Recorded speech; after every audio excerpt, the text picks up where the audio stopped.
Hello friends, आपका स्वागत है हमारे चैनल पर। मेरा नाम है ध्रुव और आप लोग देख रहे हैं द लर्नर्स कम्युनिटी। आज की वीडियो में हम बात करेंगे फर्स्ट सेमेस्टर के हिंदी का एक सब्जेक्ट है, हिंदी भाषा संप्रेषण और संचार का। ये आपके सब्जेक्ट का नाम है। ये सब्जेक्ट आपका एईसी कोर्स में या फिर एबिलिटी इनहेंसमेंट कोर्स में देखने को मिलता है। ठीक है, तो आज की वीडियो में हम इस सब्जेक्ट के आपके प्रीवियस ईयर के क्वेश्चन जो पेपर थे 4 साल के, ठीक है, हमने उन क्वेश्चन पेपर को निकाला। उसके बाद उन क्वेश्चन पेपर में मोस्ट रिपीटेड क्वेश्चंस को छांटा और आज की वीडियो में हम उन क्वेश्चंस को देखेंगे, उनके आंसर राइटिंग के बारे में देखेंगे। ठीक है, हमने एक और वीडियो बनाई थी जिसमें हमने सिर्फ क्वेश्चन क्वेश्चन कवर करे थे, तो आप चाहे तो क्वेश्चन देख सकते हैं डिस्क्रिप्शन बॉक्स में या फिर आपको हमारे चैनल पर वो वीडियो मिल जाएगी। ठीक है, सब्जेक्ट के नाम से, तो आप चेक कर सकते हैं। आज की वीडियो में हम रिपीटेड क्वेश्चन प्लस उनके आंसर राइटिंग में आपको क्या पॉइंट बनाना है, क्या लिखना है, वो सारी चीजें कवर करेंगे। तो चलिए वीडियो शुरू करते हैं। और अगर अभी तक आपने हमारा चैनल सब्सक्राइब नहीं किया, आप लोग न्यू स्टूडेंट है तो सब्सक्राइब करिए अपकमिंग इंपॉर्टेंट वीडियोस के लिए। बात करें इस सब्जेक्ट की, तो यहाँ पे आप देख सकते हैं कई सारे क्वेश्चन ना रिपीट हो चुके हैं, जो कि सेम चीज पूछी गई थी, तो हमने उनके आंसर यहाँ पे आपके लिए प्रोवाइड करवाए हैं। ठीक है, सबसे पहले हमारा जो पहला टॉपिक बनता है आपके किताब के नजरिए से इंपॉर्टेंट या क्वेश्चन पेपर के लिए, वो है संप्रेक्षण की अवधारणा, अर्थ और महत्व। ये वाला जो टॉपिक है, ये आपका पिछले 4 बार रिपीट हो चुका है। ठीक है, 4 बार इससे रिलेटेड क्वेश्चन आ चुके हैं। क्वेश्चन क्या आया है वो देखते हैं। क्वेश्चन आया है आपका कि संप्रेक्षण मानव जीवन में सतत और निरंतर चलने वाली क्या है, प्रक्रिया है, मतलब प्रोसेस है। इस कथन पर अपने विचार व्यक्त कीजिए। ठीक है, आगे पूछा गया यही क्वेश्चन कि संप्रेक्षण की अवधारणा की स्पष्ट करते हुए इसकी अनिवार्यता समझाइए, मतलब जो इंपॉर्टेंस होती है वो आपको यहाँ पे बतानी है। एक बार और ये क्वेश्चन आता है इसी टॉपिक से रिलेटेड, संप्रेक्षण से रिलेटेड, कि विभिन्न विद्वानों के मत का उल्लेख करते हुए संप्रेक्षण की अवधारणा को स्पष्ट कीजिए और संप्रेक्षण और संचार के बीच में क्या संबंध है, आपको ये भी बताने के लिए कहा गया है। ठीक है, एक बार और ये क्वेश्चन रिपीट होता है कि संप्रेक्षण की अवधारणा और महत्व पर प्रकाश डालिए, संप्रेक्षण की प्रक्रिया पर प्रकाश डालिए। तो यहाँ पे जो ये 4 इंपॉर्टेंट रिपीटेड क्वेश्चन है संप्रेक्षण का अर्थ और उसका महत्व और उसकी परिभाषा के बारे में। ठीक है, तो अब हम बात करें यहाँ पे, तो ये जो टॉपिक है आपका संप्रेक्षण का, ये इंपॉर्टेंट है, रिपीट हो सकता है। इस बार भी आपका जो एग्जाम होगा उसमें ये टॉपिक आपका रिपीट होगा। ठीक है, अब आपको यहाँ पे बस संप्रेक्षण के बारे में जानकारी होनी चाहिए, वो क्या है, क्या प्रोसेस है। ठीक है, और उसमें क्या क्या चीज़ें हैं, बस इससे ज़्यादा आपको जानने की ज़रूरत नहीं है। आप लोग खुद ही आंसर बना कर लिख पाएंगे अगर आपको इतनी डिटेल भी पता होती है। तो अब हम बात करते हैं आपको आंसर किस तरह से लिखना। आंसर लिखने का एक तरीका होता है। ठीक है, आप ऐसे ही नहीं कि आपने डायरेक्ट आंसर लिखना चालू कर दिया। आप लोग अब ग्रेजुएशन लेवल की एजुकेशन में है, ठीक है, ग्रेजुएशन लेवल पर है, तो आपको आंसर लिखने का एक तरीका फॉलो करना होगा। तरीका क्या है? सबसे पहले देंगे आप भूमिका, जो कि हम इंट्रोडक्शन कहते हैं इसे। ठीक है, ये देंगे आप उस टॉपिक के बारे में जिस टॉपिक के बारे में आपसे क्वेश्चन में पूछा गया है। तो हमारे यहाँ संप्रेक्षण के बारे में पूछा गया, तो हम संप्रेक्षण के बारे में जो भूमिका है वो देंगे। उसके बाद हम लिखेंगे मेन पॉइंट्स, जो मुख्य बिंदु हैं आपके आंसर के। कम से कम आपके पास 6 पॉइंट होने चाहिए। ठीक है, और अगर आपके पास छोटे एक्सप्लेनेशन है, जैसे कि हमारा ये पॉइंट हो गया और इस पॉइंट की ये एक्सप्लेनेशन हो गई, ठीक है, तो अगर आपको ये छोटी लग रही है तो कम से कम आपको 8 पॉइंट बनाने होंगे, और अगर आपको बड़ी एक्सप्लेनेशन लग रही है तो आपको 6 पॉइंट में आराम से काम हो जाएगा। ठीक है, ये होता है। उसके बाद आपको आखिर में लिखना है निष्कर्ष, मतलब क्वेश्चन खत्म होने, मतलब आंसर लिखने के बाद जब आप मेन इंट्रोडक्शन और उसके बाद मेन पॉइंट लिख देंगे, तो आपको लिखना होगा कंक्लूजन, निष्कर्ष कहते हैं इसे। ठीक है, अब आपको निष्कर्ष लिखना होगा। निष्कर्ष में आप लोग जितना भी आपने ऊपर बताया ना, उसको बस बहुत ही कम शब्दों में, 4 5 6 लाइनों में आप लोग इसके यहाँ पे लिख देंगे। ठीक है, तो ये हो जाएगा आपका पूरा का पूरा फॉर्मेट। भूमिका मतलब इंट्रोडक्शन, फिर आपके 6 से 7 या 8 इंपॉर्टेंट मेन पॉइंट्स, और उन पॉइंट्स के बाद आप लोगों का जो है निष्कर्ष। ठीक है, तो ये हो जाता है। अब हम देखते हैं कि आपको इस क्वेश्चन में आंसर में क्या लिखना है। यहाँ पे जो आपका क्वेश्चन है वो है कि संप्रेक्षण के बारे में आपसे सबसे ज्यादा चीज पूछी गई है। तो संप्रेक्षण का सबसे पहले, मतलब अब यहाँ पे पहले भूमिका बताएंगे। तो संप्रेक्षण मानव जीवन में सतत, मतलब कॉन्टिन्यूसली चलने वाली जो एक प्रक्रिया है, एक प्रोसेस है। संप्रेक्षण का मतलब होता है, यहाँ पे अगर आप देखेंगे तो कॉन्सेप्ट ऑफ कम्युनिकेशन, मतलब संप्रेक्षण का जो कॉन्सेप्ट है। ठीक है, मतलब कम्युनिकेशन को हम संप्रेक्षण, हिंदी में संप्रेक्षण, इंग्लिश में कम्युनिकेशन कहते हैं। मतलब हम जब किसी से बात करते हैं, कम्युनिकेट करते हैं, तो ये होता है। तो क्या है कि भाई जो कम्युनिकेशन है वो सतत चलता रहता है और निरंतर रूप से चलता रहता है, एक प्रोसेस है। मनुष्य अपने विचार, भाव, सूचना और अनुभव दूसरों तक पहुंचाने के लिए संप्रेषण का सहारा लेता है। ठीक है, जो ह्यूमन है वो क्या करते हैं भाई, मेरे को अगर किसी को कुछ बताना है तो मैं कम्युनिकेट करूंगा ना उसके साथ, कि मेरे को अपने दोस्त को बताना है कि भाई मेरा आज का दिन बहुत अच्छा था। ठीक है, तो मैं उसके साथ कम्युनिकेट करूंगा कि भाई आज के ये इस चीज़ें मेरे दिन में अच्छी हुई। ठीक है, ये मेरा दिन बढ़िया था। तो मैं उसको क्या करूंगा, कम्युनिकेट करूंगा, मैं उसके साथ संप्रेक्षण का सहारा लूंगा, संप्रेक्षण करके इसको बात बताऊंगा। बिना संप्रेक्षण के ना तो समाज चल सकता है, ना ही किसी प्रकार का संबंध, शिक्षा, व्यापार या प्रशासन संभव है। संप्रेक्षण का मूल अर्थ है साझा करना और एक दूसरे तक बात पहुंचाना। ठीक है, संप्रेक्षण का जो मेन जो अर्थ होता है निकल कर सामने आता है वो है साझा करना और एक दूसरे तक बातों को पहुंचाना। ये हो जाता है संप्रेषण का मूल अर्थ। इसीलिए संप्रेषण को मानव जीवन का एक अनिवार्य जो आवश्यकता माना गया है। ठीक है, तो ये संप्रेषण की हो जाती है इंट्रोडक्शन। अब आप मेन पॉइंट में क्या लिखेंगे, हम यहाँ पे ज़्यादा डिटेल में नहीं जाएंगे, मैं आपको पॉइंट बताते हुए चलूंगा, तो आप लोग इनको पढ़ के समझते हुए चलिएगा। पहले पॉइंट में आप लिख सकते हैं संप्रेषण का अर्थ। ठीक है, पहला पॉइंट आप संप्रेषण के अर्थ के बारे में बना सकते हैं कि भाई संप्रेषण का अर्थ क्या है, किसी विचार, सूचना, अनुभव या भावना को एक व्यक्ति से दूसरे व्यक्ति तक इस तरह पहुंचाना कि सामने वाला उसे समझ सके। यह विचार का आदान प्रदान है, यही संप्रेषण कहलाता है। ठीक है, तो ये हो जाता है। फिर अगला देखें हम लोग, दूसरा पॉइंट आप बता सकते हैं संप्रेषण के मुख्य तत्व। इसमें कौन कौन से तत्व आ जाते हैं भाई, स्रोत और प्रेषक आ जाता है। श्रोता मतलब, स्रोत मतलब जो बंदा बोल रहा है, और प्रेषक मतलब जो बंदा सुन रहा है। ठीक है, जो संदेश का मतलब होता है भाई क्या मैसेज दिया जा रहा है। माध्यम होता है कि भाई हम डायरेक्ट खड़े होकर बोल रहे हैं, ठीक है, मैं लिख कर उसे कोई मैसेज दे रहा हूँ या मैं उसके साथ फोन पे बात कर रहा हूँ, तो ये माध्यम हो जाते हैं जिसके द्वारा मैसेज भेजा गया। ठीक है, प्राप्तकर्ता, प्राप्तकर्ता वो व्यक्ति है जिसको संदेश मिला। ठीक है, स्रोत या प्रेषक हम कहते हैं वो व्यक्ति जो कि संदेश दे रहा है। जैसे श्रोता जो होता है ना, सोर्स, सोर्स पर्सन, और फिर टारगेट पर्सन होता है, इस प्रकार से। तो जो सोर्स पर्सन है वो व्यक्ति है जो बोल रहा है, और टारगेट पर्सन वो व्यक्ति है जिसको बात कही जा रही है और वो समझ रहा है। ठीक है, तो यहाँ पे टारगेट पर्सन कौन है, यहाँ पे प्राप्त करता है, और प्रतिक्रिया क्या है, फीडबैक है। ठीक है, तो ये सारे के सारे तत्व हैं किसके अंतर्गत, जो संप्रेषण है उसके अंतर्गत। आगे देखिए, तीसरा पॉइंट आपका बनता है संदेश भेजने और प्राप्त करने की क्या प्रक्रिया, मतलब प्रक्रिया। संप्रेषण केवल बोलने का नाम नहीं है। ठीक है, संप्रेषण का मतलब बोलना नहीं है, इसमें संदेश भेजना, सामने वाले द्वारा उसे समझना और फिर प्रतिक्रिया देने भी शामिल होता है। ठीक है, ऐसा नहीं है कि हमने संप्रेषण का मतलब ये है कि भाई मैंने कुछ बोल दिया और बात खत्म। मैं बोलूंगा, सामने वाला उसे समझेगा, सामने वाला समझने के बाद अपना फीडबैक भी मेरे को देगा, तब जाके कहीं संप्रेषण की जो पूरी प्रोसेस है वो खत्म होगी। ठीक है, इसीलिए संप्रेषण को दो तरफा प्रक्रिया माना जाता है। संप्रेषण क्या है, दो तरफा प्रक्रिया है। मैंने बोला और मेरे को रिटर्न में क्या मिला, फीडबैक मिला, तो तब संप्रेषण हमारा जो है कंप्लीट होगा। तो ये हो जाता है। ठीक है, आगे बढ़ते हैं क्वेश्चन नंबर, मतलब पॉइंट नंबर 4 की तरफ। यहाँ पे आपसे कहा गया है संप्रेषण का महत्व और अनिवार्यता। संप्रेषण का क्या महत्व है, या फिर संप्रेषण क्यों महत्वपूर्ण है, ये सारी चीजें। तो संप्रेषण का महत्व जीवन के हर क्षेत्र में है, जैसे पारिवारिक और सामाजिक संबंध बनाए रखने में। ठीक है, अब सपोज करिए कि भाई कोई व्यक्ति किसी से बात नहीं करता परिवार में। ठीक है, मैं अगर अपने भाई से भी बात नहीं करता बहुत लंबे टाइम तक, या बात ही नहीं करता, तो एक टाइम आएगा कि भाई हमारे बीच में कोई रिश्ता नहीं रहेगा। ठीक है, तो क्या है कि कम्युनिकेशन करना जरूरी है, और बिना कम्युनिकेशन के संबंध समाज में या फिर घरों में जो संबंध है वो नहीं बन पाते। ठीक है, तो ये हो जाता है। फिर आ जाता है शिक्षा और ज्ञान का प्रसार। जब कोई व्यक्ति बोलेगा नहीं, कोई व्यक्ति किसी को समझाएगा नहीं, तो जो एजुकेशन है वो ट्रांसफर कभी होगी ही नहीं। कार्यस्थल और प्रशासन, भाई कार्यस्थल जहाँ पे हम काम करते हैं, और प्रशासन जो एडमिनिस्ट्रेटिव सर्विस है, वहाँ पे अगर कोई बोलेगा नहीं, कोई सुनेगा नहीं, तो संप्रेषण किस फायदा। फिर समस्याओं को सुलझाने में संप्रेषण हेल्प करता है लोगों को समस्या सुलझाने में, और समाज में एकता और सहयोग को बढ़ाने में भी संप्रेषण आपकी क्या करता है, हेल्प करता है, मतलब मदद महत्व रखता है। तो ये हो जाता है। फिर पांचवा पॉइंट आता है संप्रेषण के स्तर, मतलब लेवल ऑफ जो कम्युनिकेशन है उसके। तो व्यक्तिगत होता है, मतलब मैं खुद से बात कर रहा हूँ, जब मैं कभी अकेले बैठता हूँ तो मैं खुद से बात करता हूँ, तो वो क्या है, व्यक्तिगत हो गया। उसके बाद व्यक्तिगत के बाद आ जाता है अंतर व्यक्तिगत, दो व्यक्तियों के बीच में, मतलब दो आमने सामने दोस्त खड़े हैं, उनके बीच में बातचीत हो रही है, तो वो अंतर व्यक्तिगत हो जाता है। ठीक है, सामूहिक संप्रेषण आता है जब हम दो से ज्यादा ग्रुप में बात कर रहे हैं। ठीक है, 5-10 लोग खड़े हैं ग्रुप में, तो हम उनमें बात कर रहे हैं, तो वो समूह आ जाता है संप्रेषण।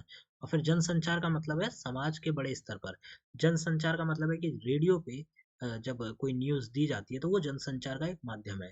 ठीक है, वो क्या कर रहे हैं, संप्रेषण कर रहे हैं, और न्यूज जो है बहुत सारे लोगों तक पहुंचा रहे हैं एक ही समय पर, एक ही बार में। तो ये हो जाता है आपके लिए। ठीक है, छठा पॉइंट आपका आता है संप्रेषण और संचार का संबंध। संप्रेषण और संचार दोनों एक दूसरे से जुड़े हैं। संप्रेषण और जो संचार है, ठीक है, मतलब कम्युनिकेशन, और जो फिर आप कह सकते हैं ना कि भाई संचार करना है किसी व्यक्ति का, तो वो दोनों एक दूसरे से जुड़े हैं। संप्रेषण में विचार का आदान प्रदान होता है, जबकि संचार के माध्यम और प्रक्रिया को मजबूत बनाया जाता है।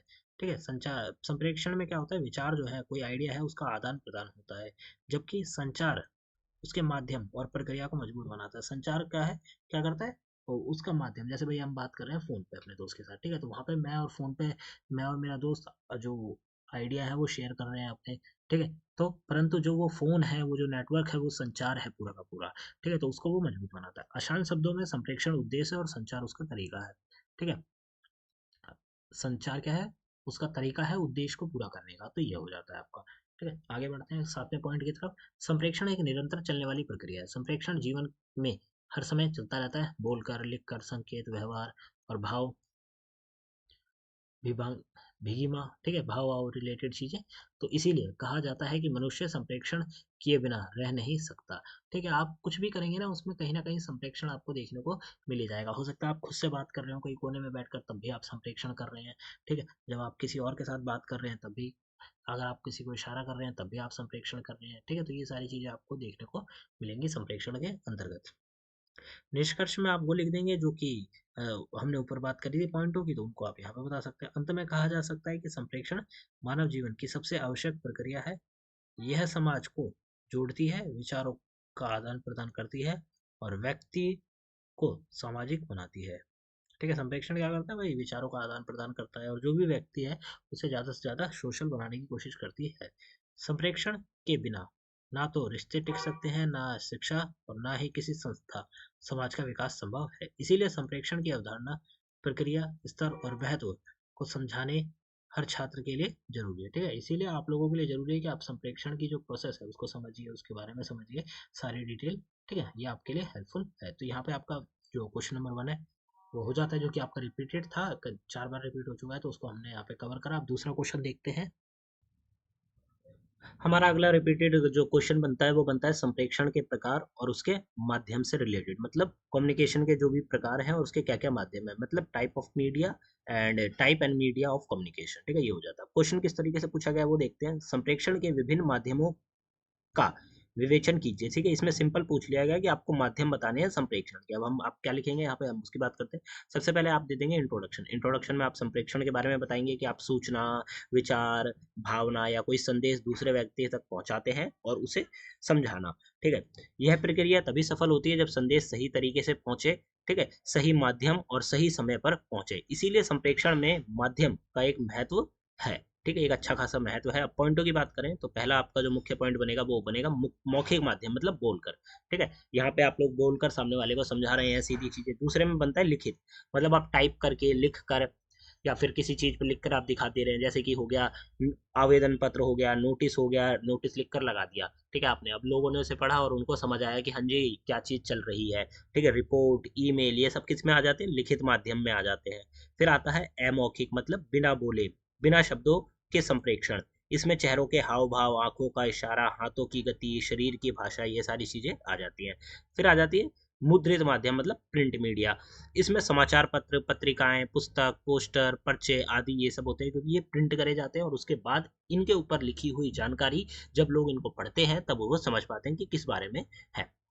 फिर आता है पांचवा इलेक्ट्रॉनिक माध्यम। इसमें क्या आता है, रेडियो, टेलीविजन, टेलीफोन। ठीक है, आपका लैपटॉप हो गया इसमें। ठीक है, ये सारी चीजें ये तेजी से और दूर तक सूचना पहुंचाने में क्या करती है, मदद करती है। छठा आ जाता है डिजिटल और ऑनलाइन माध्यम। इसमें internet, website, mobile app, online समाचार, ईमेल, ये सारी चीजें आ जाती है।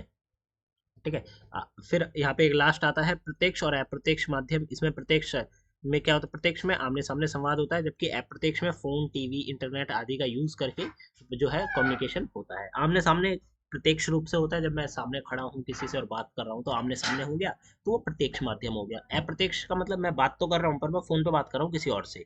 ठीक है, तो अब क्या हुआ, मैं जिससे बात कर रहा हूँ हमारे बीच में अप्रत्यक्ष माध्यम हो गया। ठीक है, तो ये हो जाता है। फिर आता है आपका जो निष्कर्ष होता है, ये आप निष्कर्ष लिख सकते हैं। निष्कर्ष में आप वही बताएंगे जो हमने ऊपर बताया कि कितने सारे माध्यम हैं। ठीक है, टाइप ऑफ माध्यम, और ये थोड़े बहुत आप डिटेल में बता सकते हैं। तो ये हो जाता है। ठीक है, अब हम आगे बात करें। हमारा अगला क्वेश्चन जो पूछा गया था वो है सामाजिक संप्रेक्षण के विभिन्न प्रकारों को समझाइए। ठीक है, सामाजिक संप्रेक्षण की बात करी गई है। ऊपर हमने संप्रेक्षण के माध्यम बात करी थी, यहाँ पे आप सामाजिक संप्रेक्षण के प्रकारों की बात करते हैं। तो आज का समाज केवल आमने सामने संवाद तक सीमित नहीं है। अब लोग मोबाइल, इंटरनेट के माध्यम से भी क्या करते हैं, विचारों का आदान प्रदान करते हैं। सामाजिक संप्रेक्षण का अर्थ है समाज में लोगों के बीच में सूचना, विचार, संस्कृति और व्यवहार का प्रसार होना। ठीक है, सामाजिक संप्रेक्षण का क्या मतलब है, समाज में लोगों के बीच सूचना का, विचार का और संस्कृति का और व्यवहार का क्या होना, आदान प्रदान होना, प्रसार होना। सामाजिक संप्रेक्षण में सोशल मीडिया का महत्वपूर्ण योगदान है। अब बात करते हैं इसमें पॉइंट क्या बनेंगे। तो पहला पॉइंट आपका बन जाएगा व्यक्तिगत सामाजिक संप्रेक्षण। जब एक व्यक्ति दूसरे व्यक्ति से सीधे बातचीत करता है, जैसे दोस्त, परिवार, सहपाठी। ठीक है, यह समाज की सबसे सामान्य संप्रेक्षण प्रक्रिया है। दूसरा बनता है आपका समूह आधारित संप्रेक्षण।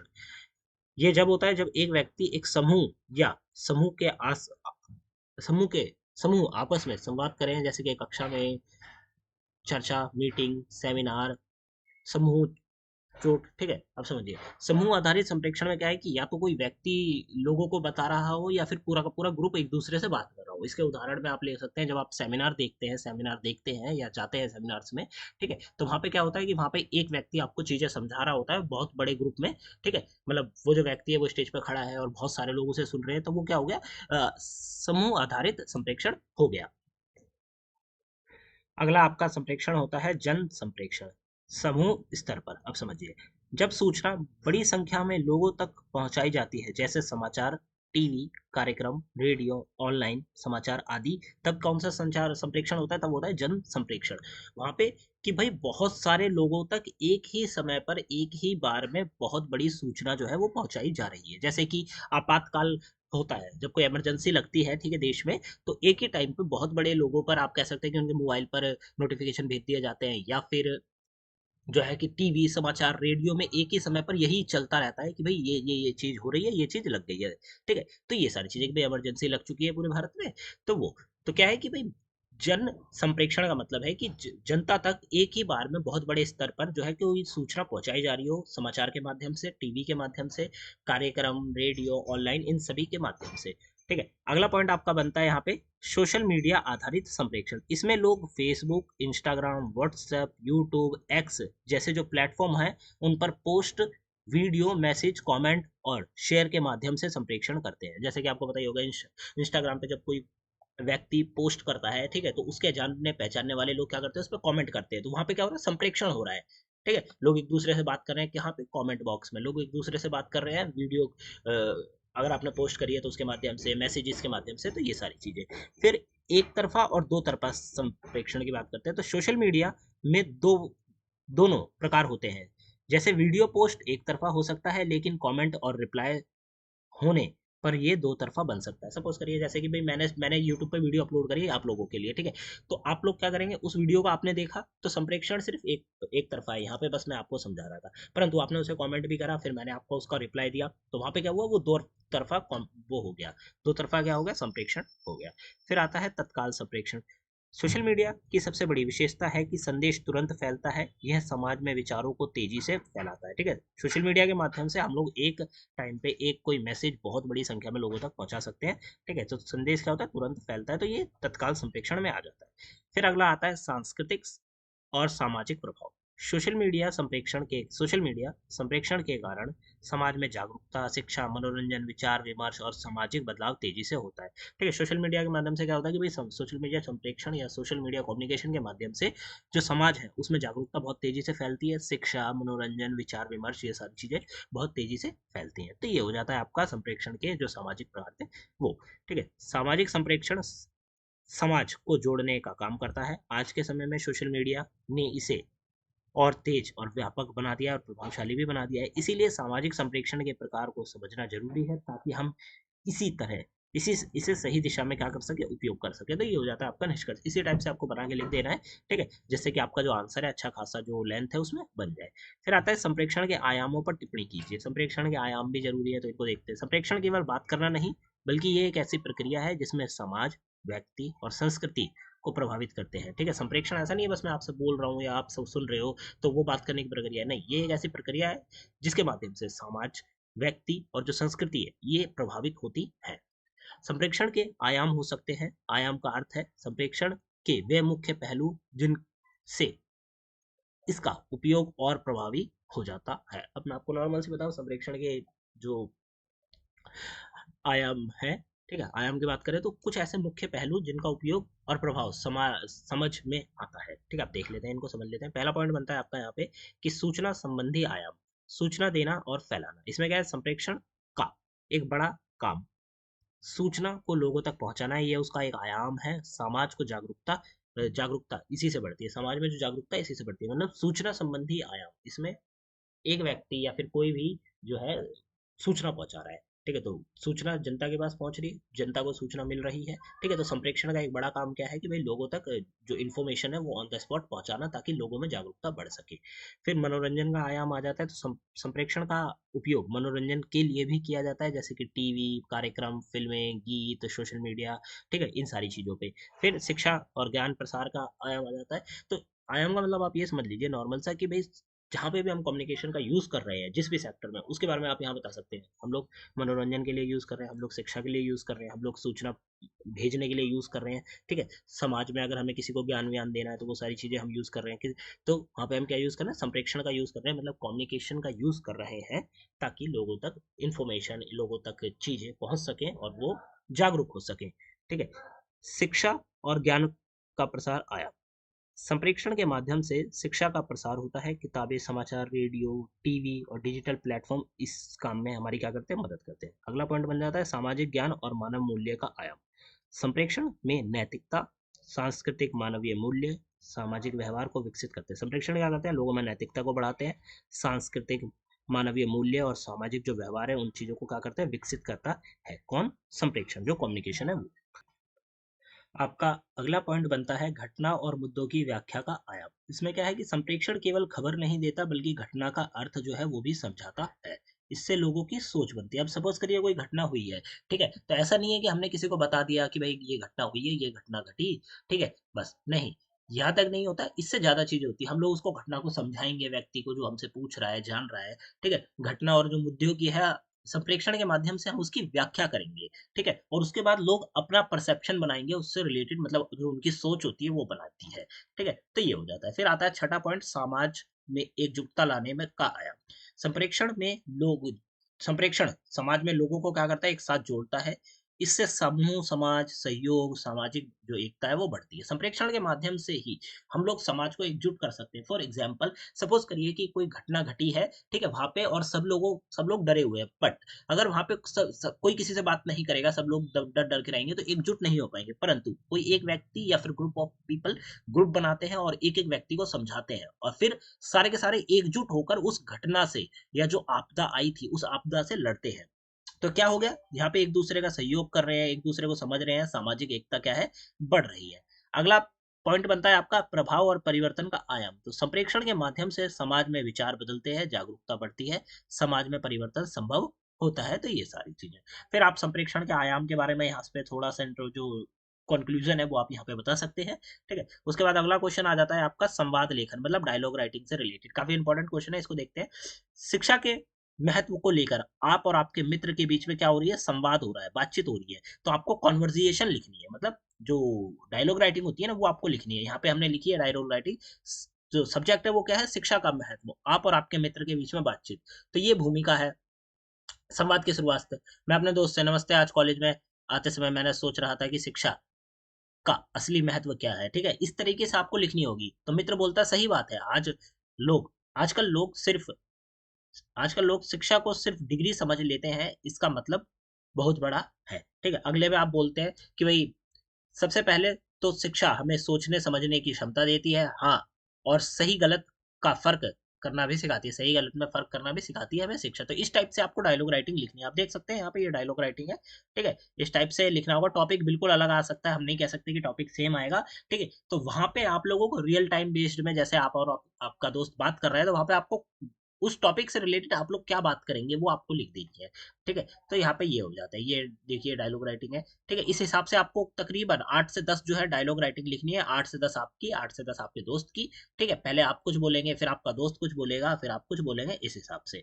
ठीक है, तो ये हो जाता है। अगला क्वेश्चन आपका बनता है संवाद लेखन करना है। टॉपिक दिया गया है मानव विकास और मूल्य। ठीक है, मानव विकास और मूल्य क्या है, टॉपिक है, इसके ऊपर आपको डायलॉग राइटिंग लिखनी है। सेम यहाँ पे भी लिखा गया है कि संवाद में आप शुरुआत कैसे कर सकते हैं। मैं बोल रहा हूँ जैसे कि आज हमारी क्लास में मानव विकास और मानव मूल्य की बात हुई।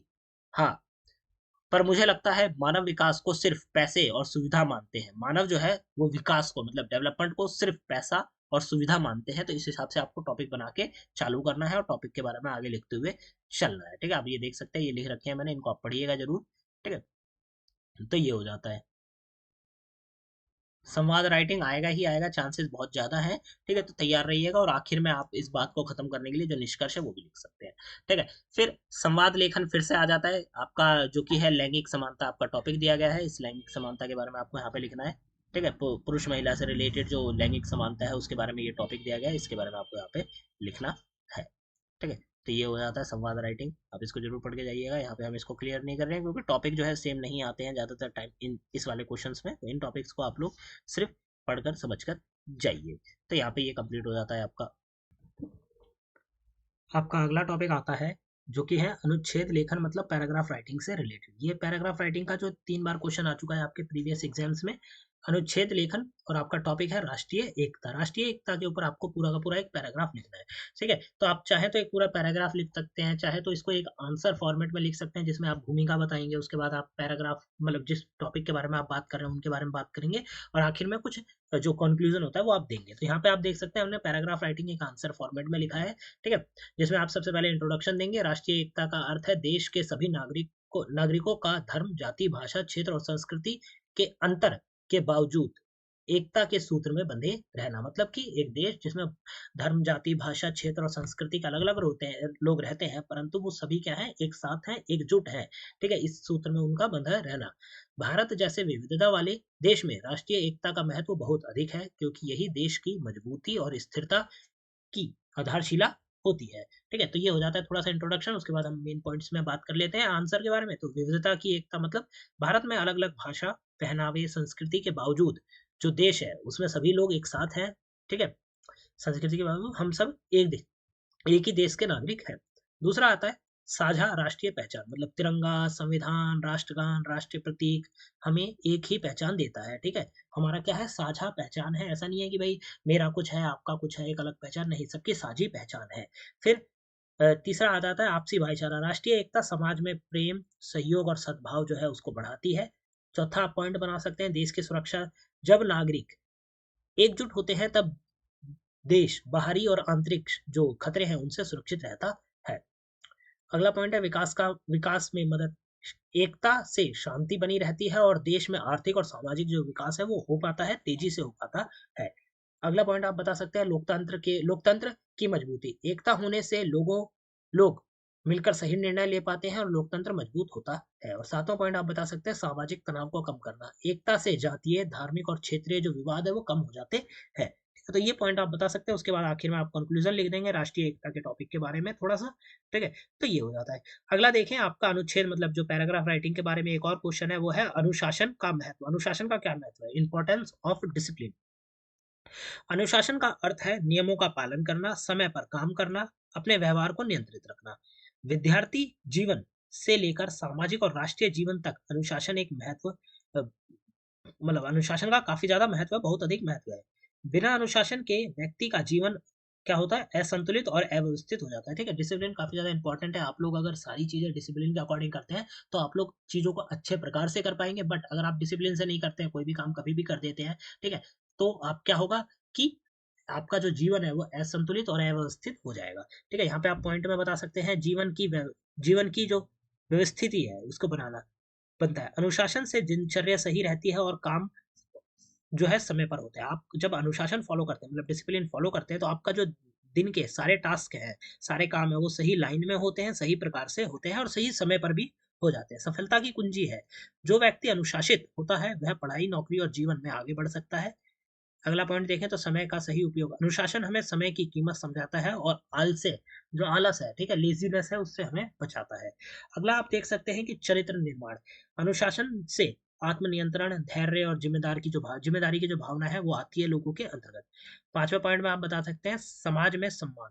अनुशासित व्यक्ति को समाज में भरोसे और सम्मान की नजर से देखा जा सकता है। जैसा कि आपको पता ही होगा कि एक ऐसा व्यक्ति जो कि लेजी है, लोग उसको उस नजर से नहीं देखते होंगे, उस व्यक्ति को देखते होंगे। ठीक है, जिस नज़र से आप उस व्यक्ति को देखते हैं जो कि अनुशासन फॉलो करता है, ठीक है, काम टाइम पे करता है, आप अगर उससे कोई काम कहते हैं तो वो काम ऑन द स्पॉट पूरा करके देता है, वो सारी चीजें।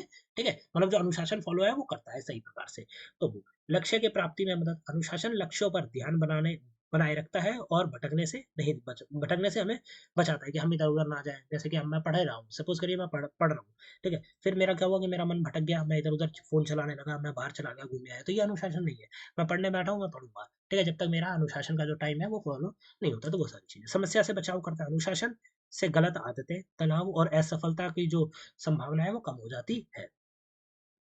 फिर यहाँ पे आप थोड़ा सा उसके बारे में आखिर में वो बता देंगे, ठीक है, अनुशासन का जो निष्कर्ष निकल के आता है वो सारी चीजें, ठीक है। आपका अगला टॉपिक आता है ई संप्रेक्षण। इसके ऊपर आपको शॉर्ट नोट लिखना है। ऊपर वाले क्वेश्चन क्या थे, बड़े क्वेश्चन थे जहाँ पे आपको पैराग्राफ राइटिंग करनी थी, यहाँ पे आपको शॉर्ट नोट लिखना है। टॉपिक है आपका ई संप्रेक्षण। ई संप्रेक्षण का अर्थ है इलेक्ट्रॉनिक माध्यम के द्वारा सूचना, विचार, संदेश का आदान प्रदान करना। आज के समय में संप्रेषण का सबसे तेज और लोकप्रिय जो रूप है वो क्या है, ई संप्रेषण है। ई संप्रेषण मानो ई कम्युनिकेशन, मतलब आप कम्युनिकेशन कर रहे हैं विद इलेक्ट्रॉनिक मीडियम्स, ठीक है, जैसे कि आपने इंटरनेट का यूज करके, रेडियो का यूज करके, टेलीफोन का यूज करके, वो सारी चीजें। इसमें मोबाइल आ जाता है, कंप्यूटर आ जाता है, इंटरनेट आ जाता है, ईमेल आ जाता है, सोशल मीडिया आ जाती है, video call, online meeting, messaging app जैसे ये माध्यम किस में आते हैं, ई कम्युनिकेशन या ई संप्रेषण में आते हैं। ई संप्रेषण की सबसे बड़ी विशेषता यह है कि इसमें संदेश बहुत कम समय में एक व्यक्ति से दूसरे व्यक्ति तक पहुंच जाता है, मतलब बहुत कम ही समय लगता है, बस मिली सेकेंड लगते हैं कि आपने एक मैसेज व्हाट्सएप पे भेजा और सामने वाले को वो मैसेज मिली सेकेंड्स में मिल गया। इससे मतलब पहले किसी सूचना को भेजने में कई दिन लग जाते थे, लेकिन अब कुछ सेकंड में संदेश दुनिया के एक कोने से दूसरे कोने तक आराम से पहुंच जाता है। ई संप्रेषण ने शिक्षा, व्यापार, बैंकिंग, सरकारी सेवाएं और सामाजिक जीवन को और ज्यादा आसान बना दिया, ठीक है। जो ई कम्युनिकेशन हुआ है इसने हम लोगों के जीवन को बहुत आसान बना दिया। जैसे कि हम लोग ई कम्युनिकेशन के माध्यम से बैंकिंग सर्विस का यूज कर सकते हैं, ठीक है, शिक्षा प्राप्त कर सकते हैं, व्यापार कर सकते हैं, ये सारी चीजें। उदाहरण के लिए ऑनलाइन कक्षाएं आ चुकी हैं, ऑनलाइन फॉर्म भरे जाते हैं, डिजिटल भुगतान हो जाता है, ठीक है, आप घर बैठे बैठे ही कोई भुगतान करना चाहते हैं वो कर सकते हैं, ठीक है, ऑनलाइन खरीदी कर सकते हैं अमेजोन से, ये सारी चीजें। ई संप्रेक्षण के कारण ये सारी चीजें क्या हुई है, संभव हो पाई है। इसके साथ ही ई संप्रेक्षण में लिखित, मौखिक और दृश्य श्रव्य, मतलब दिखने वाला और सुनने वाला दोनों सभी रूप देखने को मिलते हैं। जैसे टेक्स्ट मैसेज में आप सिर्फ मैसेज भेजकर जो है टाइपिंग मैसेज कर सकते हैं, ठीक है, वॉइस कॉल में लोग आपकी आवाज सुन सकते हैं और वीडियो कॉल में आपकी आवाज के साथ साथ आपको देख भी सकते हैं। हालांकि ये संप्रेषण के कुछ नुकसान भी हैं, कुछ गलत सूचनाएं फैलना, निजी जानकारी का खतरा, मतलब जो आपकी प्राइवेसी है वो ब्रीच हो सकती है, लोगों का आमने सामने से बातचीत दूर हो जाना। अब क्या होता है कि भाई संप्रेषण के माध्यम से लोग आमने सामने मिलने की बजाय कॉल पे बात कर लेते हैं, ठीक है, जबकि पहले क्या होता था कि आमने सामने मिलते थे तब बातचीत होती थी। फिर भी यदि ई संप्रेषण का उपयोग सावधानी और जिम्मेदारी से किया जाए तो समाज में बहुत ज्यादा लाभदायक है। आज की डिजिटल दुनिया में जो ई संप्रेषण है, मतलब ई कम्युनिकेशन है, ठीक है, ई संप्रेषण को समझना हर विद्यार्थी के लिए जरूरी है, क्योंकि यह आधुनिक संचार व्यवस्था का सबसे महत्वपूर्ण जो जरिया है वो बन चुका है। तो यहाँ पे ये क्वेश्चन हो जाते हैं। अब हम आगे देखते हैं। सेक्शन बी आ जाते हैं वो क्वेश्चन जिनके थोड़ी कम कम बार पूछे गए हैं, जैसे 2 बार, ठीक है, तो ऐसे क्वेश्चन आपके यहाँ पे आ जाते हैं। क्वेश्चन क्या है यहाँ पे आपका, ब्लॉग राइटिंग से रिलेटेड है। इसमें प्रक्रिया क्या होगी और पोस्ट क्या होगा ब्लॉग राइटिंग का, याद बता है। ब्लॉग जो लेखन है उसकी प्रक्रिया को स्पष्ट करते हुए इसके महत्व के ऊपर प्रकाश डालिए। आज के समय में ब्लॉग लेखन जो है, मतलब ब्लॉग लिखने वाला ब्लॉग, ठीक है, ये वाला जो ब्लॉग लेखन है, ठीक है, तो वो क्या है, वो एक लिखने की प्रक्रिया है जिसमें हम कुछ लिखते हैं और फिर सामने वाले हैं उसे पढ़ता है। तो ब्लॉग लेखन डिजिटल माध्यम का एक सबसे जो लोकप्रिय तरीका है। ब्लॉग के जरिए कोई भी व्यक्ति अपने विचार, जानकारी, अनुभव, समाचार या किसी विषय पर जो राय है लोगों तक आसानी से पहुंचा सकता है। ब्लॉग लेखन एक प्रकार का ऑनलाइन लेखन है जिसमें भाषा सरल होनी चाहिए, स्पष्ट होनी चाहिए और पाठक के लिए समझने योग्य भाषा होनी चाहिए। तो ये हो जाता है। बात करते हैं ब्लॉग लेखन से पॉइंट की, तो विषय का चयन आप किस टॉपिक पे ब्लॉग लिखेंगे ये जरूरी है, जैसे कि शिक्षा का टॉपिक, समाज का टॉपिक, तकनीक या फिर स्वास्थ्य या यात्रा से रिलेटेड, ठीक है। दूसरा, यहाँ पे हम क्या बात कर रहे हैं, हम यहाँ पे ब्लॉग के बारे में बात कर रहे हैं, उसकी प्रक्रिया, ठीक है, और उसके महत्व। तो यहाँ पे हम पहले प्रक्रिया देख रहे हैं। सबसे पहले जब मैं ब्लॉग लिखना चालू करूंगा तो मैं टॉपिक ढूंढूंगा कि मेरे को किस टॉपिक पे लिखना है, ठीक है, ये टॉपिक मैंने आपको बताया। उसके बाद मैं उद्देश्य देखूंगा और पाठक वर्ग तय करूंगा, जैसे कि मेरा लिखा हुआ ब्लॉग का क्या उद्देश्य है और उसको कौन पढ़ेगा, ब्लॉग किसके लिए और लिखने का उद्देश्य क्या है ये स्पष्ट होना चाहिए, तभी आप लोग ब्लॉग सही से लिख पाएंगे। तीसरा आ जाता है सामग्री एकत्रित करना। विषय से जुड़ी सामग्री जैसे कि फैक्ट हो गए, कोई एग्जाम्पल हो गया या मुख्य कोई बिंदु हो गया, वो इकट्ठा करना। चौथे पॉइंट में आ जाता है शीर्षक और उपशीर्षक बनाना, मतलब ब्लॉग में जो टाइटल और सब टाइटल बनाना जो है जरूरी है, तभी जो लोग पढ़ने वाले हैं वो उसे रुचि लेकर पढ़ेंगे। सरल भाषा में ड्राफ्ट लिखना। ब्लॉग की भाषा जो है सीधी, साफ और बातचीत जैसी होनी चाहिए। ठीक है, अनावश्यक कठिन शब्द उसमें नहीं होने चाहिए, ऐसे वर्ड नहीं होने चाहिए जो कि कठिन है, जिनका आंसर निकालना लोगों के लिए कठिन है। ठीक है, ऐसे शब्द होने ही नहीं चाहिए। फिर क्रमबद्ध प्रस्तुति की बात करें तो भूमिका मुख्य, भूमिका मतलब क्रमबद्ध प्रस्तुति मतलब आप जब आप लिखेंगे उसकी वो फॉर्मेट होगी। फॉर्मेट क्या है? पहले आप भूमिका लिखेंगे, फिर मुख्य भाग लिखेंगे, फिर अंत लिखेंगे, जो कि निष्कर्ष हो जाता है। इसमें आप ब्लॉग अपना पूरा लिख सकते हैं इस प्रोसेस को फॉलो करके। सातवें में आप बताएंगे संपादन और सुधार। लिखने के बाद वर्तनी भाषा, वाक्य, तथ्य, प्रवाह की जो जांच है करके सुधार किया जा सकता है। जब आप एक बार ब्लॉग को लिख देंगे, उसको टाइप कर देंगे, ठीक है, उसके बाद आप उसको एक बार रिवाइज करेंगे, रीड करेंगे, और उसमें जो भी गलतियां हैं उनको ठीक कर देंगे। ठीक है, तो ये हो जाती है। ब्लॉग लेखन आज के डिजिटल युग में विचार और जानकारी को साझा करने का एक आसान तरीका है, प्रभावी माध्यम है। यह व्यक्ति की लिखने की क्षमता, भाषा कौशल, संप्रेषण शक्ति को क्या करता है, मजबूत बनाता है, तथा समाज में जागरूकता फैलाने में भी आपकी मदद करता है। ठीक है, तो ये हो जाता है। फिर हम अगला क्वेश्चन की तरफ देखते हैं, जो कि है डिजिटल इंडिया के ऊपर आपको एक पूरा का पूरा ब्लॉग लिखना है। ठीक है, टॉपिक देखिए आपका अलग भी हो सकता है, पर डिजिटल इंडिया के ऊपर आपको क्या लिखनी है, पूरी की पूरी ब्लॉग पोस्ट लिखनी है। तो ब्लॉग पोस्ट में भी आप अपनी किताब में देख सकते हैं ब्लॉग पोस्ट का फॉर्मेट। ठीक है, आप सबसे पहले क्या लिखेंगे, आप सबसे पहले लिखेंगे भूमिका, मतलब टॉपिक क्या है, टॉपिक के बारे में थोड़ी सी जानकारी बताएंगे डिजिटल इंडिया के बारे में। ठीक है, उसके बाद आप उसके बाद जो मेन पॉइंट्स आपके बनेंगे टॉपिक से रिलेटेड वो बताएंगे। यहाँ पे तो हमने पॉइंट वाइज लिख रखा है, चाहे तो आप इन्हें पैराग्राफ के माध्यम से भी लिख सकते हैं, जैसे कि डिजिटल इंडिया का मतलब क्या है, सरकारी सेवाओं का ऑनलाइन होना, डिजिटल भुगतान का बढ़ना। देखिए ये आप पढ़ के जाइएगा, यहाँ पे मैं पढ़ नहीं रहा हूँ इन्हें, ठीक है, आप इन्हें पढ़ के जाइएगा, ये आपका इंट्रोडक्शन हो जाता है। ठीक है, और ये आपकी फॉर्मेट है। टॉपिक सेम नहीं आएगा तो इसीलिए हम इस पे ज़्यादा ध्यान नहीं दे रहे हैं, बट आपको पता होना चाहिए कि लिखना किस तरीके से है। ठीक है, इस तरह के आप पॉइंट भी बना सकते हैं, चाहे तो इस तरह की आप पैराग्राफ भी बना सकते हैं। और आखिर में आप डिजिटल इंडिया के ऊपर एक जो है निष्कर्ष भी लिखेंगे, और आपका यहाँ पे ब्लॉग जो है वो कंप्लीट हो जाएगा। ठीक है, फिर आता है आपका रिपोर्ट राइटिंग का एक क्वेश्चन, ये 2 बार पूछा जा चुका है। स्वच्छ भारत अभियान के ऊपर एक आपको पूरी की पूरी रिपोर्ट लिखनी है।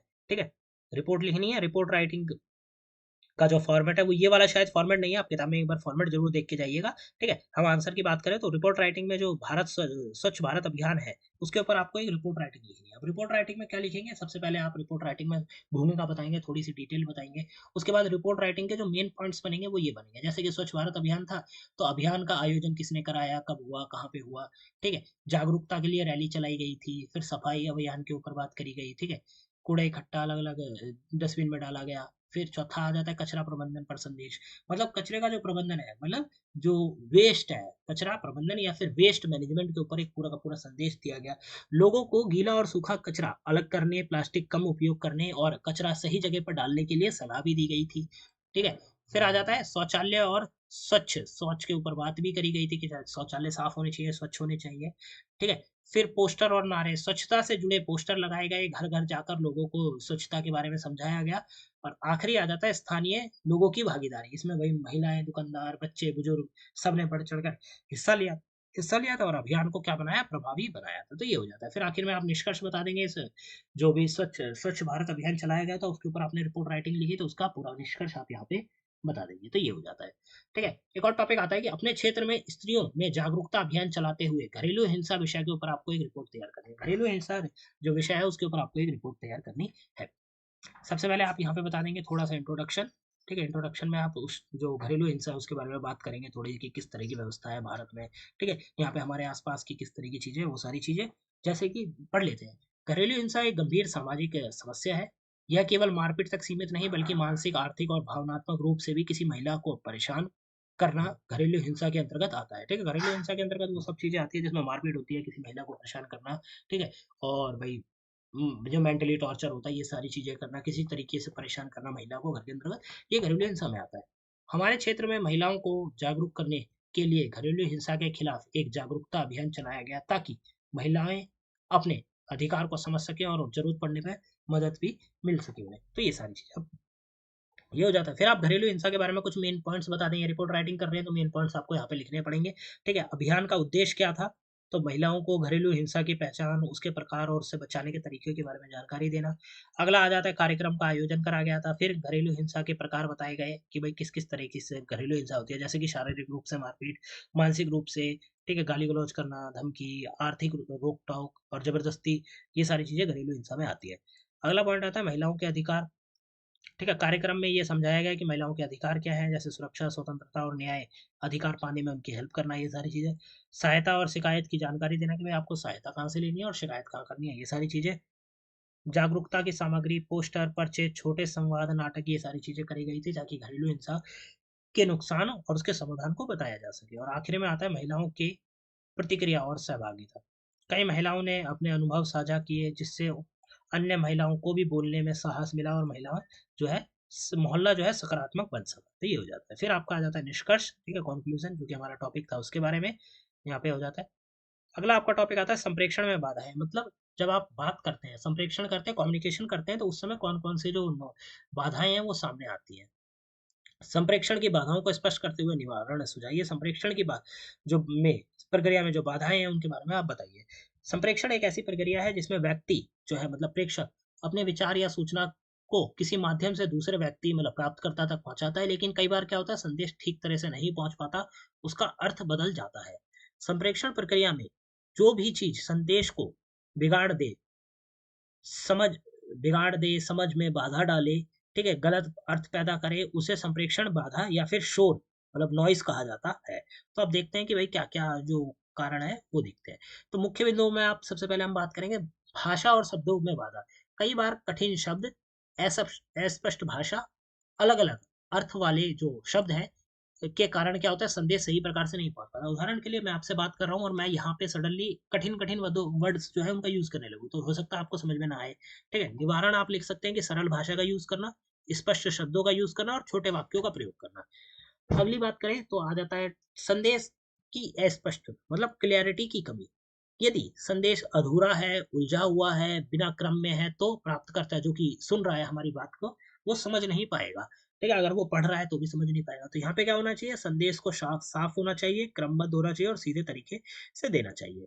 अगला आ जाता है माध्यम से जुड़ी बाधाएं, जैसे कि चैनल से जुड़ी बाधाएं। गलत माध्यम चुनने से संदेश की गुणवत्ता खराब हो सकती है, जैसे फोन पर नेटवर्क खराब हो सकते हैं, लिखित पत्र में आप कह सकते हैं लिखित पत्र में देरी, ठीक है, या तकनीकी समस्या, ये सारी चीजें क्या करती हैं आपके कम्युनिकेशन के बीच में एक बैरियर बनकर सामने आती है। ठीक है, इसको सॉल्व कैसे किया जा सकता है, संदेश के अनुसार मतलब संदेश के अनुसार सही माध्यम चुनना, तकनीकी सुविधा सुनिश्चित करना जरूरी है। फॉर एग्जाम्पल आप लोग कॉल पे बात कर रहे हैं अपने दोस्त के साथ और आपका जो है नेटवर्क खराब हो गया, ठीक है, तो वहां पे क्या होगा कि आप लोग सही प्रकार से कम्युनिकेशन नहीं कर पाएंगे, आपका दोस्त मैसेज को समझ नहीं पाएगा। तो इसके लिए आपको सही नेटवर्क चुनना चाहिए या फिर तब बात करनी चाहिए जब नेटवर्क अच्छे हो। ठीक है, तो ये सारी चीजें हो जाती है। चौथा आ जाता है ध्यान की कमी और सुनने की समस्या। कई बार जो प्राप्त करता है, जो कि व्यक्ति हमारी बात सुन रहा है, वो ध्यान नहीं देता, ठीक से सुनता नहीं, इसीलिए संदेश क्या रहता है, अधूरा रह जाता है। तो ध्यान से सुनना, बीच में बाधा ना डालना और जरूरी बातें दोहराना, ये सब क्या है, निवारण है इसके। अगला आ जाता है भावनात्मक मतलब इमोशनल बैरियर। गुस्सा, तनाव, डर, घबराहट, पूर्वग्रह के कारण व्यक्ति संदेश को गलत ढंग से समझाता है। मतलब अगर मैं डरा हुआ हूं तो मैं जो बात बोलना चाहता हूँ वो सही प्रकार से नहीं बोल पाऊंगा। ठीक है, तो जब भी कोई बात करे वो बात करे शांत मन के साथ, ठीक है, सकारात्मक माहौल और जल्दबाजी से बचना, ये सारी चीजें। अगला आता है सामाजिक सांस्कृतिक बाधा। इसमें आप भाषा, सोच, संस्कृति, सामाजिक पृष्ठभूमि और आदतों में अंतर होने से क्या होता है, अर्थ जो है आपका बदल जाता है। सामने वाले की पृष्ठभूमि समझकर बात करना और सम्मानजनक भाषा का प्रयोग करना जरूरी है। ठीक है, अब फॉर एग्जांपल मैं किसी ऐसे व्यक्ति के साथ बात कर रहा हूँ, ठीक है, जिसको जिसका कल्चर अलग है, मेरा कल्चर अलग है, और वहां पे मैं कुछ ऐसा बोलता हूँ जिससे कि उसको लगे कि भाई ये तो कुछ गलत बात हो गई। ठीक है, तो उस हिसाब से क्या होगा, हमारा जो अर्थ है जो निकलना चाहिए, जो मैं बोलना चाहता था वो नहीं बोल पाएगा। तो इसीलिए आपको पता होना चाहिए कि सामने वाले का कल्चर कैसा है, उसकी भाषा क्या है।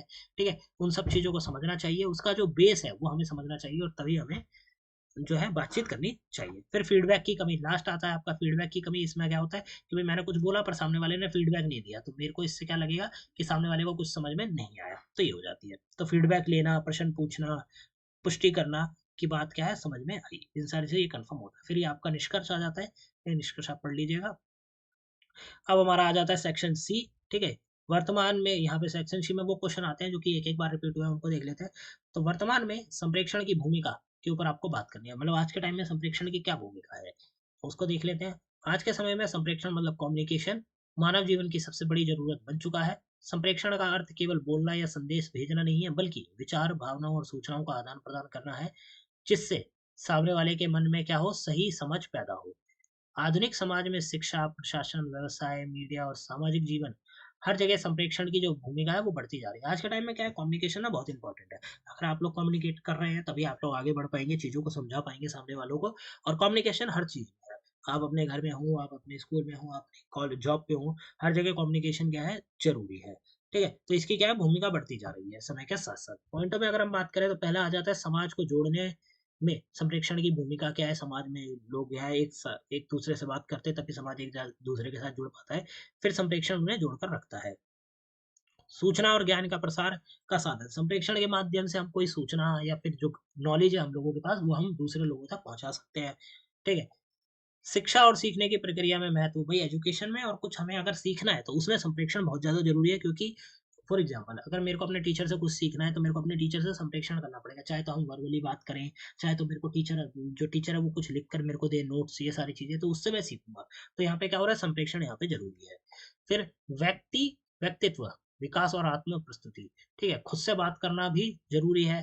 ठीक है, कई बार अपने मतलब अच्छा संप्रेषण व्यक्ति की जो आत्मविश्वास है उसको बढ़ाता है। मतलब किसी व्यक्ति का अगर कम्युनिकेशन अच्छा है ना तो वो कॉन्फिडेंस फील करेगा। वहीं अगर किसी का कम्युनिकेशन स्किल थोड़ी खराब है, बात नहीं कर पाते, ठीक है, तो वो क्या करेंगे, वो थोड़ा लो कॉन्फिडेंस जो है वो फील करेंगे। तो ये सारी चीजें हो जाती है। बोलने की क्षमता सामाजिक पहचान को मजबूत बनाती है। अगला आ जाता है कार्यस्थल और व्यवसाय में उपयोगिता। आप कार्यस्थल पर, संगठन में, व्यापार में सही निर्णय लेना, निर्देश और समन्वय के लिए संप्रेषण अनिवार्य है। फिर आ जाता है मीडिया और जनमत निर्माण की भूमिका। आधुनिक समाज में मीडिया संप्रेषण एक बड़ा माध्यम है जो लोगों की सोच और राय और व्यवहार को क्या करता है, प्रभावित करता है। फिर आ जाता है अगला पॉइंट, मानवीय संबंधों में समझ और सहयोग। परिवार, मित्रता, सामाजिक रिश्ते में गलतफहमियां दूर करने के लिए क्या करना चाहिए, संप्रेषण करना चाहिए। तो ये हो जाता है। फिर ये आपका आ जाता है थोड़ा सा निष्कर्ष, ठीक है, इसको पढ़ लीजिएगा। संप्रेषण की प्रक्रिया बताते हुए इसमें सोशल मीडिया की भूमिका भी बताइए। तो संप्रेषण की प्रक्रिया के बारे में हमने यहाँ पे बात करी है। ठीक है, संप्रेषण का अर्थ क्या है, ये हो जाता है। संप्रेषण की प्रक्रिया के बारे में आप यहाँ पे बता सकते हैं। ये सारे लोग संप्रेषण की प्रक्रिया में जुड़े हैं, सारे प्रोसेस हैं। ठीक है, उसके बाद प्रेषक क्या होता है, सेंडर होता है जो कि भेजता है, उसकी सोशल मीडिया भूमिका। प्रेषक वह व्यक्ति है जो संदेश भेजता है। सोशल मीडिया में हर व्यक्ति एक को प्रेषक बना दिया है। आज के टाइम में हर व्यक्ति क्या है, प्रेषक, सेंडर है। अब केवल पत्रकार या संस्थाएं ही नहीं बल्कि आम लोग भी सूचना और विचार को बड़े स्तर तक साझा कर सकते हैं। फिर संदेश आ जाता है, क्या मैसेज है वो। ठीक है, फिर आ जाता है माध्यम, किस माध्यम का यूज कर रहे हैं आप लोग। प्राप्तकर्ता जो रिसीवर है, या और अर्थ ग्रहण कर रहे हैं मतलब डिकोड कर रहे हैं वो सारे लोग। और फिर प्रतिक्रिया आ जाती है मतलब फीडबैक। ठीक है, तो ये हो जाता है आपका पूरा का पूरा आंसर। यहाँ पे निष्कर्ष दिया गया है, इसको पढ़ लीजिएगा। ठीक है, संप्रेषण के बारे में और उसका सोशल मीडिया से कनेक्टिविटी वो। आपका अगला क्वेश्चन आता है जो कि है संपादकीय लेखन से रिलेटेड। ठीक है, यहाँ पे आप देख सकते हैं संपादकीय लेखन के जो विभिन्न तत्व हैं उनका आपको वर्णन करना है। तो आंसर में आप सबसे पहले भूमिका लिखेंगे जो कि आपकी भूमिका हो जाती है। ठीक है, एडिटोरियल राइटिंग है जो कि आपके न्यूज़पेपर में जो आप आर्टिकल पढ़ते हैं ना, ठीक है, वो सारी चीजें एक संपादक लिखता है। तो ये उसके बारे में है कि भाई जानकारी प्रदान करना, सूचना देना लोगों तक। ठीक है, ये सारी चीजें। फिर आप पॉइंट में यहाँ पे बता सकते हैं समसामयिक और महत्वपूर्ण विषय का चयन करना। संपादक हमेशा ऐसे विषय लिखता है जो वर्तमान समय में समाज, देश या दुनिया के लिए जरूरी है। ठीक है, जब भी कोई एडिटर होता है मतलब एडिटोरियल जो लिखते हैं, राइटिंग करते हैं संपादक, वो क्या करते हैं, वो एक ऐसा टॉपिक ढूंढते हैं जो कि आज के समाज से जुड़ा हो, आज के देश दुनिया से जुड़ा हो, ऐसे टॉपिक ढूंढते हैं। फिर स्पष्ट उद्देश्य और दृष्टिकोण, भाई क्या स्पष्ट मतलब उद्देश्य क्या है लिखने का और दृष्टिकोण क्या है ये आप बताएंगे। ठीक है, फिर तथ्य और प्रमाण का उपयोग, मतलब अब ऐसा तो नहीं है कि आउट ऑफ नोवेयर आप कोई टॉपिक लिख देंगे, ठीक है, और उसमें गलत फैक्ट दे देंगे, नहीं। तथ्य जो फैक्ट है उनको ढूंढना कि क्या ये बात सच है। फिर उसके बाद आपको प्रमाणित करना, अपने चीज ऐसी चीजें ढूंढना जिससे आपके द्वारा बताई गई बात को प्रमाणित किया जा सके, तो वो सारी चीजें। फिर तर्ककित और संतुलन, मतलब तर्क देना, ठीक है, साथ रखना, ये सारी चीजें। फिर सरल और प्रभावी जो भाषा है उसका यूज करना, समस्या का विश्लेषण और फिर समाधान का सुझाव, ये सारी चीजें आप संपादक जो है वो लिखता है। ठीक है, फिर आपका ये आ जाता है निष्कर्ष, ये आपका खत्म हो जाता है। बाल श्रम एक अभिशाप, इसके ऊपर एक आपको संपादकीय लेखन लिखना है, संपादकीय तैयार कीजिए। ठीक है, यहाँ पे आपको क्या लिखना है, एडिटोरियल आपको लिखना है पूरा का पूरा। ये आपका इंट्रोडक्शन हो जाता है जो चाइल्ड लेबर है मतलब बाल श्रम है उससे रिलेटेड। और उसके बाद आपके पॉइंट आ जाते हैं, बाल श्रम का अर्थ क्या है, बाल श्रम के मुख्य कारण क्या है आज के टाइम में, शिक्षा पर बुरा प्रभाव, स्वास्थ्य और मानसिक विकास पर असर है। ठीक है, समाज और देश का नुकसान, फिर कानून और नियम, और फिर समाधान और समाज की भूमिका।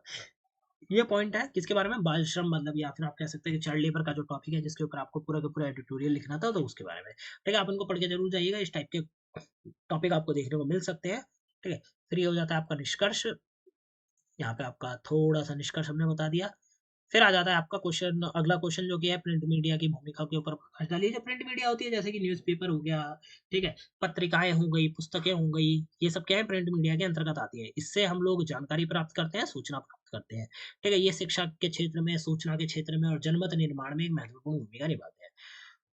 मुख्य बिंदु की बात करें तो सूचना का प्रमुख साधन क्या है, प्रिंट मीडिया है। देश दुनिया में पूरी की पूरी खबरें पहुंचाती है और उन्हें जागरूक करती है। जनता निर्माण, जनमत निर्माण।